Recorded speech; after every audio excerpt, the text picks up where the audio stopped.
So, this morning, as we continue our series looking at the parables of Jesus, we are going to be looking at this really interesting section from Matthew 25. And in this section, Jesus has been having a very long conversation. If you have a Bible where his words are in red, there's a lot of red in these sections because this is towards the end of Jesus' life here on earth. In Matthew chapter 25, he has already come into Jerusalem for the last time. This is what we call Palm Sunday. We celebrate this because it's the arrival of the Messiah, and he's heading towards the cross. And so as soon as Matthew 25 ends, he's going to go through that process of being betrayed, arrested, going to give his life. And so this is a conversation he's having right towards the end of that. And he's been talking for several chapters now, one long conversation, trying to help his followers and disciples understand the end of his life is coming. This is going to be hard, but I've been warning you. This is all part of the plan. I'm going to go away, and after my death and resurrection, I'm going to ascend back to heaven. So he's trying to help them understand that. And he talks to them about end times and what's that going to look like. But what he's trying to press forward, and he talks about this through three parables in a row, we're going to look at one of them this morning, is while he is gone, which is the time we live in now, while he is back in heaven, before he returns, right? Jesus has come, he's gone, we're waiting for his second coming, waiting for him to come back again. In this in-between time, Jesus desires for us to live a certain way. He's trying to remind us that the living matters, that it matters how we approach these days as we await for him to return. That these aren't meant to be idle days. We're not meant to just sit back on our hands. We're not meant to just observe the chaos of the world around us and say, good luck, world, I'm just going to lock myself in my house. Nope. Jesus is saying we need to be engaged with this world. There's things for us to do. This would be if your parents ever left you home alone for many, many hours, which my parents were smart enough not to do with me, but if they ever left you home alone for like 8 hours, they would tell you, do not play video games for 8 straight hours. You cannot just sit in front of the TV. You need to get your homework done. You need to do some things. This can't be wasted time. You need to be active. And this is what Jesus is trying to help us understand, that there's a purpose to our life. And if there wasn't, if the whole point is we would just come to know Jesus, then when we would do that in our life, when we would surrender our lives, when we would seek Jesus' love and mercy, the minute that happens, he would zap us to heaven. But he doesn't do that because there's something in the living for us. And so that's what we're going to look at this morning. We're going to pick up a parable. Jesus is mid-conversation, so it's going to seem a little choppy to begin with. It's because he's been trying to hammer this point home. There's a way he wants us to live while he is gone. So if you want to follow along, we're going to be in Matthew chapter 25. We're going to be in verse 14. And if you are here and you don't have a Bible, grab one on your way out. We have some at that table. We want you to have a Bible. There's obviously Bibles on your phone. We have a cool study Bible that helps explain all of this stuff that we find in here. But Matthew chapter 25, we're going to start in verse 14. I'm going to read it all the way through because it's one story, and then we're going to go back and kind of go section by section. Again, Jesus continuing, again, it will be like a man going on a journey who called his servants and entrusted his wealth to them. To one he gave 5 bags of gold, to another 2 bags, and to another 1 bag, each according to his ability. Then he went on his journey. The man who had received 5 bags of gold went at once and put his money to work and gained 5 more. So also the one with 2 bags of gold gained 2 more. But the man who had received 1 bag went off, dug a hole in the ground, and hid his master's money. After a long time, the master of the servants returned and settled accounts with them. The man who had received 5 bags of gold brought the other 5. Master, he said, you entrusted me with 5 bags of gold. See, I've gained 5 more. His master replied, well done, good and faithful servant. You have been faithful with a few things. I will put you in charge of many things. Come and share your master's happiness. The man with 2 bags of gold also came. Master, he said, you entrusted me with 2 bags of gold. See, I've gained 2 more. His master replied, well done, good and faithful servant. You have been faithful with a few things. I will put you in charge of many things. Come and share your master's happiness. Then the man who had received 1 bag of gold came. Master, he said, I knew that you are a hard man, harvesting where you have not sown, gathering where you have not scattered seed. So I was afraid, and I went out and hid your gold in the ground. See, here's what belongs to you. His master replied, you wicked, lazy servant. So you knew that I harvest where I have not sown and gather where I have not scattered seed? Well, then you should have put my money on deposit with the bankers, so that when I returned, I would have received it back with interest. So take the bag of gold from him and give it to the one who has 10 bags. For whoever has will be given more, and they will have an abundance. And whoever does not have, even what they have will be taken from them. And throw that worthless servant outside into darkness, where there will be weeping and gnashing of teeth.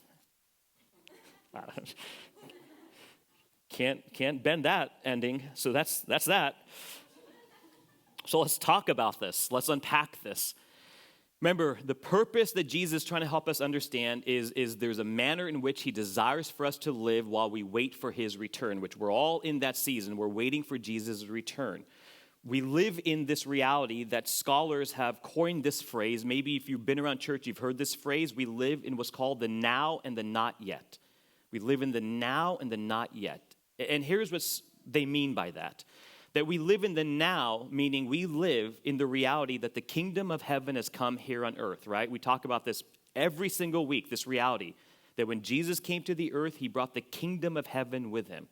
And that was observed by people as they're watching Jesus do all the Jesus things. When Jesus speaks with authority and teaches in this miraculous way, they're like, oh, this is like the kingdom of heaven. This is going to be what heaven is like. When Jesus heals people, they're like, oh, look at him bringing the kingdom of heaven here because he's healing people. Why? Because in heaven, there is no disease. There is no sickness. Oh, look at him raise somebody from dead back to life. Oh, this is a picture of the kingdom of heaven. Why? There is no death in heaven. Oh, look at how he goes to the widow and the orphan and all the people the world has left behind. That's a picture of heaven. Why? Because in heaven, those that we would consider less valuable, Jesus says, you are the most valuable, and you have a seat at my table. And so we live in the reality of this now, that Jesus brought the kingdom of heaven here and now for us to experience. And we see the kingdom of heaven at work in and around our lives. We have breath in our lungs. We see the beauty of the world outside. We see people in the name of Jesus do incredible things that there's no explanation for, except that they're doing it because of their love of Jesus. We see people do incredible acts of mercy, incredible acts of compassion, incredible acts of generosity. Why? In the name of Jesus. And so we see, yes, the kingdom of heaven is here at hand. So we're in the now. But there's also the not yet. Because I don't have to convince anyone in this room that we're not fully there. Because there is still disease in this world. There is still suffering. There's still pain. There's conflict. There's wars. There's famine. There's drought. There's starvation. There's death.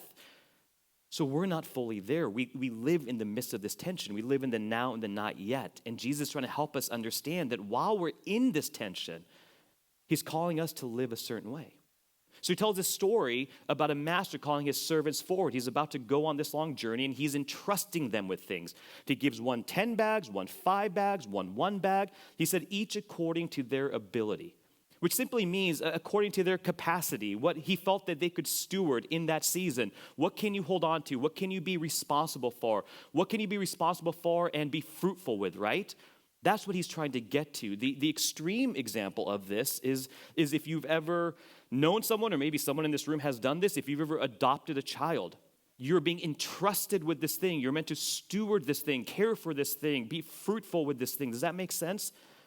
That's what he's talking about. So he gives 10 bags, 5 bags, 1 bag. It wasn't about the amount of bags. That's not of consequence. We don't compare the things, but we recognize that we've been entrusted. And so we see that for 2 of the servants, they get these bags and they go to work. They begin actively engaging. They begin using the thing they've been entrusted with to bear fruit with it. They take risks. They step out in faith. And when he returns, they've doubled it. Great. And then we see an odd decision by the other one where he takes this bag of gold, he digs a hole, he throws it in there, he covers it up, and he disregards it completely. And so here's the practical thing that Jesus wants us to understand, right? Through the parables, there's a practical, there's a, oh, I can step into this today kind of thing. And the practical is always connected to this deeper eternal value that he's seeking to help us understand, that there's a deeper truth that he wants us to know, and out of the overflow of that truth, we can begin engaging. Oh, that's why you want us to live this way. So here's the practical. We'll start there. For us, when we come to know Jesus, he entrusts us. Sadly, he doesn't sit us down and give us each different bags of gold. That would be great, but that's not what we get. But Jesus has entrusted us with something. And what he's entrusted us with is that each of us, every single person in this room, has been given unique abilities, unique skills, unique gifts, unique responsibilities. All of you in this room have unique things that God has entrusted and put in your hand. And we don't compare the things to the person next to us or to the left or right. We all have things that we're holding. And the purpose of the things that you have in your hand is Jesus' desire that you would use those things for the glory of his kingdom, to help build his kingdom. That's why he's entrusting you with these things. Now, that's a very churchy sentence I just said, so I'll explain what that actually means. But this is the reality. We're entrusted with these things. That's what Jesus is saying. I'm entrusting you with things. There's skills and gifts and things that you guys carry that he wants you to have, not for your own gain, for the purposes of being a part of his kingdom and growing his kingdom, all right? That's the churchy phrase. Here's how we can understand this. And for my brain, it's like 3 different steps that help me understand how can I actually do this in my life. The first is for us to recognize, what are those things? What are those things in my life that God created in me? What are those talents or skills or abilities that I have? And again, all of us have them. If you're sitting in this room saying, nah, I don't really have it, you are valuing that lower. Jesus values it high. Don't diminish whatever the thing is.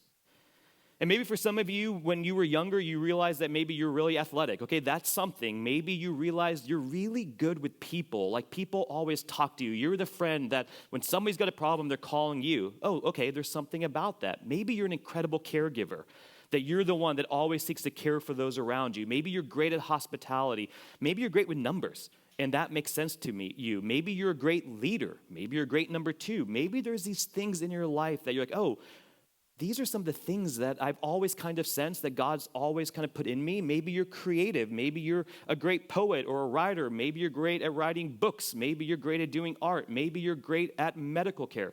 There's these different skills and things that Jesus has put in your hands.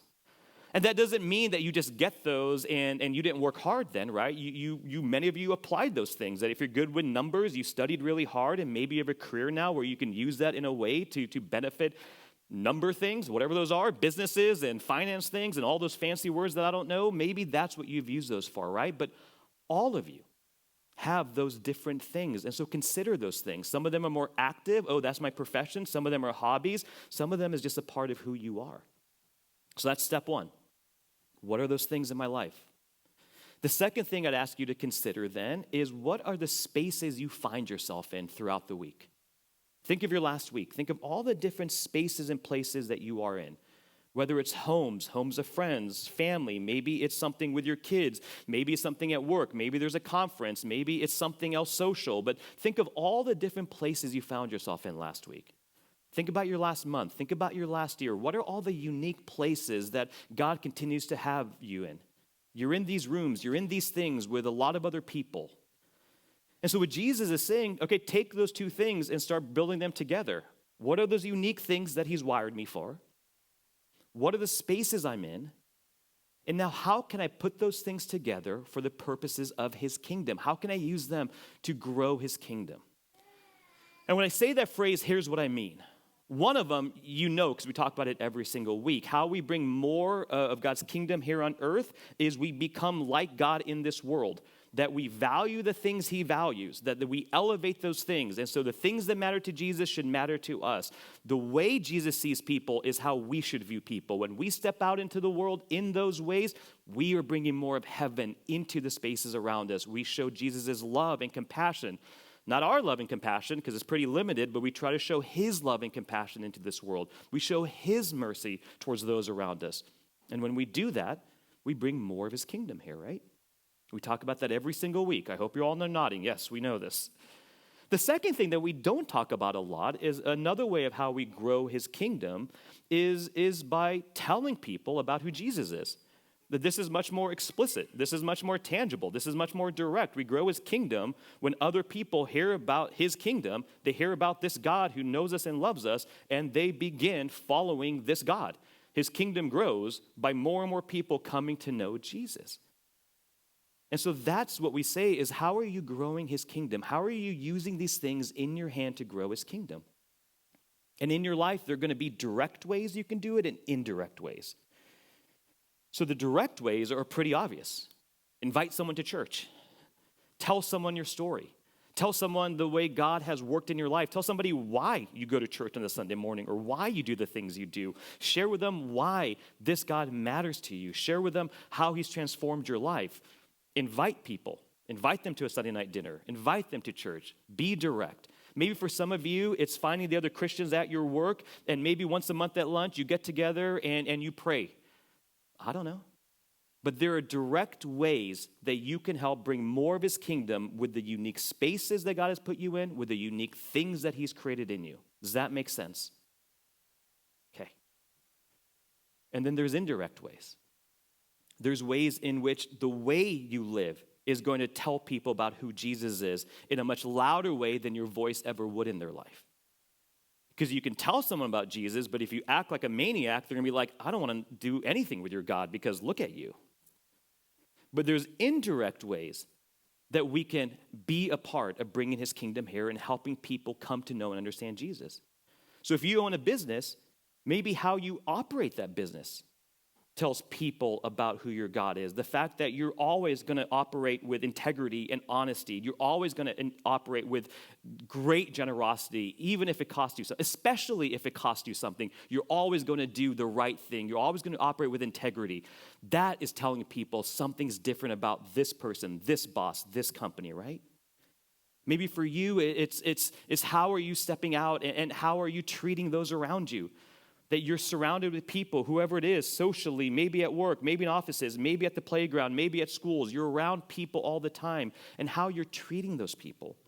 Are you noticing them? Are you paying attention to the people around you? Do you actually care about their lives? Are you invested in them? Because once they start feeling and sensing that, they're going to come to recognize, oh, there's something different about this person. They actually care about me. Especially in a city where we can just continually walk by each other and be so isolated, even if we're all sitting near each other, right? Are we taking the time to get to know those around us? And so, two examples that helped for me kind of unlock this in my brain. And hopefully this helps. If it doesn't, just ignore what I say. But this one pastor said it to me this way. Not to me. He said it to a church. I listened to the podcast. But he said it this way. I thought it was really interesting. And he kind of said like this. He goes, Jesus wants to reach people who are children and parents. And so what does Jesus do? He equips many of you to be great at education. And he creates you to be teachers and school psychologists and speech pathologists and administrators. And he puts Christians in schools and gives you those skill sets so that you have the opportunity to love and care for parents and children. He gives others of you the skill in medicine, that he makes you a doctor or a nurse or a dentist or whatever it is, whatever those right words are, and he equips you that way. Why? Because he wants to reach people in the medical field. And when people come to you in seasons of trauma or challenges, or they need their teeth cleaned, you are able to provide care and love for them in a certain way. You're able to reach them. Jesus wants to reach people in the business world. So what does he do? Some of you, he gave the skills to be really good at business, whatever that means. And he lets you go there. And so when you go there, you have the ability to make an impact. Does that make sense? He doesn't want all of us sitting around a church 24 hours a day. He equips us and skills us so we would go out with whatever we have into the spaces he puts us in so we can make an impact for his kingdom. That's what this parable is talking about. So that's one example. The second thing in my life, and this is just a story about the impact something had in me, is before I ever knew anything about Jesus, and I had an idea about God, but before I knew anything about Jesus, I felt the love of Jesus through people. And the friend I met in the second grade, him and his family, if you're here last week, it was the Apple nerd guy. So yes, that family, if still close to them, I'm going to see them in a couple days, luckily. I felt the love of Jesus through this family my entire life, from the time I was in the second grade through today. And I felt from them this unconditional love.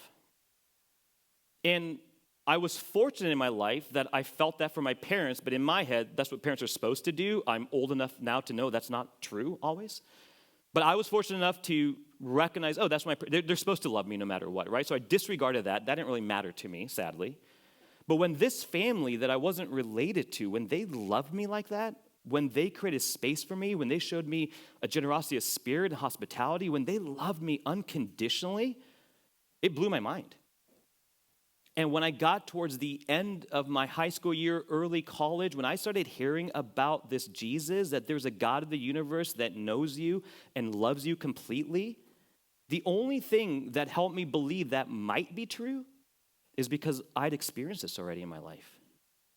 Oh, I already kind of know what that feels like because I think of him and his family. And I'm like, oh, that opened a window for me believing maybe there's a God out there that actually would know me. And if he knew me, he actually would love me for me. That's the impact. How we love people indirectly, directly, how we seek to grow his kingdom.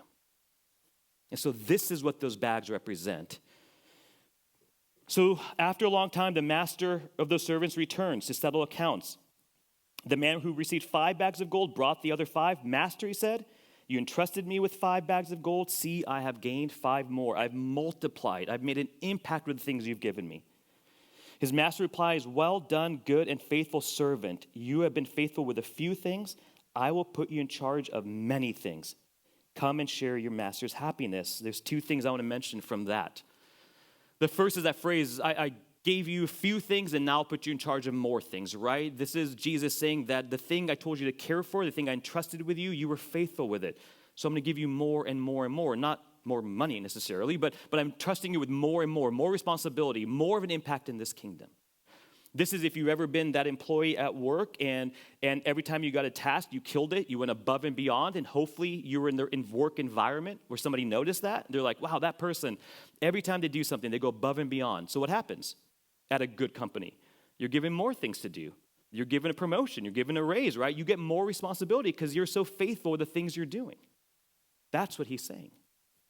The other side of that is maybe you've been the employee, and I have in my life, in my early 20s, where no matter what they gave me, it really wasn't done right, and I didn't do a good job, and I was kind of checked out, and guess what happens to you then? They take more and more things off your plate until there's nothing left on your plate, and now you don't need to come to work anymore, right? So that's the other side of this. So the first thing he says is, the thing I entrusted you to care for, you did, and so I'm going to continue multiplying that in your life. And then he says, here's the reward. Come and share your master's happiness. The reward wasn't you get 20% of the profit. Here's some bags of gold for yourself. That would be nice. That's not the reward. The reward is come and share in your master's happiness. Come and share in your master's joy. And the only way I can explain what that means is just something that I've experienced in my life, and I hope some of you have as well. If you've ever done this act of service for anyone, maybe no one even knew it. Maybe you helped an old lady put groceries in her car. Maybe you helped someone cross the street. Maybe you stopped by because a car was broken down on the side of the road and you helped that person. That little feeling you get inside when you do something like that, that little thing, that feeling of joy and satisfaction, that's the master's joy. If you've ever been a part of serving with an organization, or maybe you were able to donate a large sum of money to something and it made a tremendous impact to that organization and the people they're serving, and man, you were able to celebrate that little feeling of joy, not because you're getting praise from others, because man, you're doing what you felt God was asking you to do, that deep sense of joy. That's the master's happiness he's saying to step into. If you've ever had the ability to go and to do something or to do like a service project, I've had the pleasure and the privilege of helping build houses in Mexico. And Derek and his company, they do this every single year. They build multiple houses in Mexico. They have for a long time. I only say that because we as a church will have the opportunity sometime the next year to help build houses in Ensenada. And I've been lucky to be able to go on that trip. And man, when you get to that place and there's a family there, like a real family, parents, kids, all of it, and you take away the tents and the tarps and the things they're living in, and you construct a home with windows and a door and a key, and when you hand them that key, and you lay down that night, and your arms are tired, and you're exhausted, and you just burned a weekend of your life, and you're already so busy, but when you lay down that night, that sense you get inside, that deep sense of joy and satisfaction that you can't manufacture, that you can't explain, that's the master's joy. That's the reward for us. When we step out in obedience, when we step out in faith, when we seek to do the hard and to seek to bring more of his kingdom here on earth, to tell people about Jesus, to invite people, to show them the love, especially when it's hard, when we do those things, that deep sense of satisfaction, that's the master's joy. That's the reward. And I'll land the plane here with this last part, because there's a flip side to this coin. It says, then the man who received 1 bag of gold came. Master, he said, I knew that you are a hard man. And he says this phrase, and I'll explain what this means: harvesting where you have not sown and gathering where you have not scattered seed. Meaning, those homies got you extra bags of gold and you're not giving it to them. That they're just you're holding on to all of it, right? Like, you're keeping the bags of gold, so you're taking advantage of this. You're doing this for yourself. So look at his view of the master. Look at his view of God. He exposes where his heart is. He goes, you are a hard man, and you're doing things that are unfair. He's trying to justify his actions of why did he take this thing, dump it in the ground, and bury it? It's because you're not nice, and you take from us, and I didn't want to do anything about it, and so I was scared. So he's coming with excuses and blame for why he didn't step into what the master was calling him to do. And so the master calls him out and saying, if that was your posture, why don't you just throw it in the bank? It would have got interest. Like, I would have at least got something. And the reason he doesn't do it, because his self-interest wasn't connected to it. Why should I give you interest? You're not going to give any of it to me. And so then Jesus says this phrase, take from him, and actually throw him out into darkness where there'll be weeping and gnashing of teeth. And that is a picture Jesus uses to describe hell. That is a place of sorrow and of darkness and of pain. And he's contrasting that with the joy of the master, the happiness of the master, that is eternity with Jesus. And the opposite of that is that we spend eternity apart from Jesus. This is what he's trying to help us understand. He is going to come back. A time is coming. And what decisions are we going to make? And we can easily think of this saying, oh, he didn't use his bag well, so if I don't use my bag well, I'm going to get thrown into hell. That's not the conversation. He reveals his heart. He didn't know God. He didn't want to know God. He had made up his mind about God. This wasn't that he was wrestling with Jesus, saying, Jesus, I don't know. At times I hear that you're good. At times I think there's some contradictions and I can't figure it out and I'm trying to wrestle with all this. That's not what's happening. He's made up his mind about the master, saying, you are a hard man. You take from us. I don't want anything to do with you. I dumped your bag over here. Take your dumb bag back. You can have it. He's made up his mind that he wants nothing to do with God. And Jesus is saying, then this is going to be the path for your life. And so this is the question that is before all of us. I want to invite the worship team back up. They've already made their way. Well, it's pros. Pros. And the reality for this and what we need to seek to understand is Jesus does not want anyone to be in that place. This person has made his mind up about who God is. He thinks he's a hard person. He thinks he's not a good person. And so what is Jesus asking us to do? Go love that person. Go care for that person. Go soften that person's heart. Yeah, they may have made up their mind about God, and they may have been hurt by God. They may be confused by the church. They may be angry. They may want nothing to do with it. Great. So go out and be a part of turning that person back towards me. Soften that person's heart, because this is not the end result that Jesus desires, that somebody would be separated from him. Does that make sense? So as we close, there's two areas of response that I want us to consider, and we're going to spend just 2 or 3 more minutes in worship before we close. I know we're running a little over. But there's two kind of big questions on the table for us this morning. The first is really, it starts with, what's your view of God? The first 2 servants, they took what was entrusted. They operated with freedom and confidence. They took risks. They weren't afraid of messing up because they knew God is full of mercy and love. So they operated in freedom. They weren't afraid. And yet the other one saw God as evil and angry and punitive. And the reality for us is maybe those are extremes and maybe you're somewhere in between, but your view of God is always going to dictate your response to God and how you step out into this world. If you believe God is hard, if you believe he's judgmental, that's going to impact how you live out into this world and how you treat others. If you believe God is good and full of mercy and love, then you can operate with freedom. Just think about the last few weeks and what we've talked about. If you believe God is good, then you can freely forgive others and you don't have to take revenge because you trust that God is holy and he is good and he's got it, right? We can operate with generosity. We can be open-handed in our lives. If you believe God is evil, well, then it's up to you to take revenge and it's all on you and you got to hoard everything you have, right? It completely changes your posture in this world. So that first question is, what is your view of God? The second is, what are the things that he's entrusted you with, and what are you doing with them? What are the opportunities today?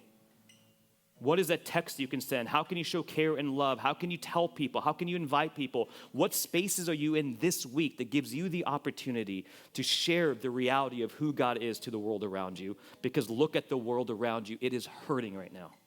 What are you doing about it? So we're going to spend a little time in worship. As always, respond as you feel fit. If you want to stand, stand, sit, sit. If you want to kneel, kneel. If you want to just contemplate these things, take the time. In the midst of what's about to be a very busy day, we have 2 or 3 more minutes here to just slow down and pause and try to hear the voice of the King. Let's worship.